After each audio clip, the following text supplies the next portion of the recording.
Il y a un rapport entre la morphopsychologie et la médecine. En fait, il y a presque deux rapports. Le premier rapport, il est historique, puisque vous avez tous entendu parler d'Hippocrate, le père de la médecine, qui a donné son nom en fait au fameux tempérament d'Hippocrate, qui est une caractérologie à 4 tempéraments, et c'est aussi une morphocaractérologie, puisqu'il y a une description des visages et des corps. Donc c'est de la morphopsychologie appliquée à la médecine et aussi bien sûr à la psychologie, au comportement général.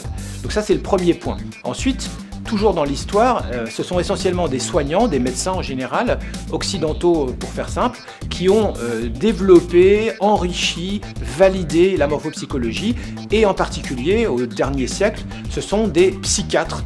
Un psychiatre allemand qui s'appelle Kretschmer, un psychiatre anglo-saxon qui s'appelle Sheldon aux États-Unis, et enfin un psychiatre français qui s'appelle Louis Cormand, qui est un peu le père de la morphopsychologie, celui qui en a fait véritablement une science humaine avec des concepts très précis, une méthode, surtout la validation des hypothèses à partir des statistiques. La morphopsychologie, c'est devenu une science humaine et c'est français.